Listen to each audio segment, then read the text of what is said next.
create new data, overtime data on nonprofits and churches, and again, assign them to the relevant neighborhood contexts. Our idea originally going in was, after we had done that data collection, was that we were going to compare the civic effects of churches, church density, and nonprofit density. And then we thought we'd kind of explore both of those categories, dimensions of those categories, age of nonprofits, maybe the size of the nonprofit in budgetary terms, etc., to try to get a better feel for what features of the organizations were accounting for their civic effects. That was the idea. We never got there because our initial findings surprised us so much that we dropped the nonprofit focus. We'll probably come back to it at some point in another piece. But we wanted to focus exclusively on the relationship between local religious life and local civic or political life, because our initial findings surprised us. And here was some of those initial findings. And I won't get into this unless people want more information in the Q&A. We actually have a number of dependent variables. They're all trying to measure collective civic participation, but they're slightly different variables. And again, I don't think they matter. The results are the same, more or less, regardless of which dependent variable we use, but that's what's going on at the top. There are different operational measures of collective civic participation. The relevant finding here is that the nonprofit density behaves just like the organizational density. It has a very strong predictive effect on local civic participation. The churches, on the other hand, church density has a negative effect. It's not always statistically significant. It kind of flips in and out of significance in some of our models, but it's always negative. That's really surprising, at least in the context of a number of literatures focused on the relationship between religious life and civic participation in the United States. I want to emphasize. This does not necessarily apply. Of course, the United States is so weird in this regard. I'll just say that. I'll come back to that point later, but this surprised us again because there are at least 4 discrete literatures that make pretty strong, consistent claims that churches or religious institutions generally promote civic life, civic engagement in the United States. There's a voluntary associations literature in mostly in political science.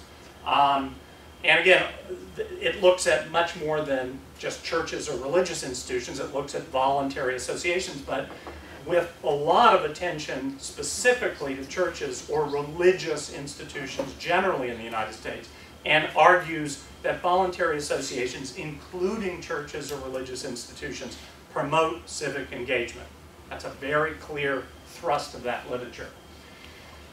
Social movement literature makes the claim that most social movements tend to develop within existing organizations or institutions, including churches. A lot of emphasis on churches in the social movements literature, especially in the US, but not exclusively so. So the social movement literature says organizations facilitate, existing organizations and institutions tend to be the building blocks of movements, and among those organizations or institutions are churches or religious groups. 2 more literatures. There's a very substantial literature in the sociology of religion that looks at the relationship between churches or congregations and civic life in the US, and in general argues that churches or congregations promote civic engagement. And then finally, a very, very specific literature on the central political civic significance of the African American church in the United States, especially in the civil rights movement. That the civil rights movement essentially was nurtured in the black church, but in general the argument is the black church has traditionally been the central civic promoting, political engaging institution or organization in the black community. So 4 literatures all making this strong claim. We're getting consistently negative effects. So again, we dropped the focus on nonprofits and wanted to go beyond just looking at churches as organizations, and we wanted to explore 3 dimensions of kind of local civic life. One, the first is the one I've already mentioned, churches as organizations, as mobilizing structures. Second, again, picking up a more Putnam-esque social capital view of churches, churches as repositories of social capital, which we operationalized as the rate of reported local church memberships. So again, on the Chicago Neighborhood Survey, the respondents, the residents were asked, what local organizations do you belong to? And there were 6 or 7 categories, and they were asked to check them. One of those categories was churches or other religious institutions. There are a number of other organizational categories that are also featured on the survey, and that's going to be important later. So the question asked about 7 or 8 categories of organizational membership, one of which was church, okay? So we actually created 2 variables. One is church membership. The other is the sum of all the other memberships you check on your survey, okay? So that's a second dimension, kind of the memberships, the number of residents of the neighborhood who say they are members of churches, which again gets loosely or crudely at this issue of social capital. And then third, churches as sites of civic practices. And to my mind, there was a very cool question on the Chicago Neighborhood Survey. It said, in the last year, have you discussed civic matters with any of the following officials or local figures? And again, there were like 8 of these local figures. Alderman, that's a kind of an elected office. Police official, school official. I'm not going to remember all of them, but another one was minister or other religious official or religious leader or something, okay? So we again created 2 variables. One we called talk to minister. So to what extent are neighborhood residents talking to their minister about civic matters?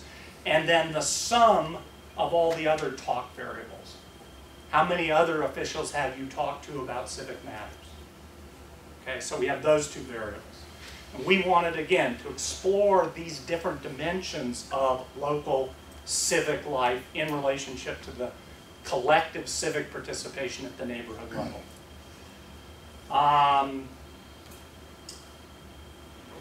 Yeah, that's on the, again, the variation independent variables. I can come back to that, but I don't want to complicate things at this point. So I'll just run through a series of findings. Here you'll see nonprofit density, again, pretty consistently, always positive, and most of the time statistically significant.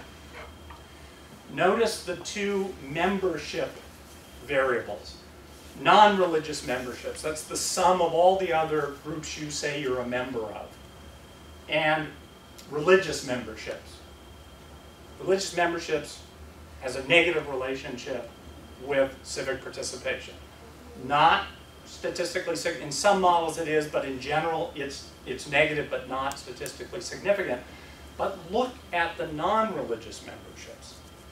So if you are a member of other kinds of voluntary associations at the neighborhood level, this has a very strong predictive effect, as we would expect, on local collective civic events, not religious memberships.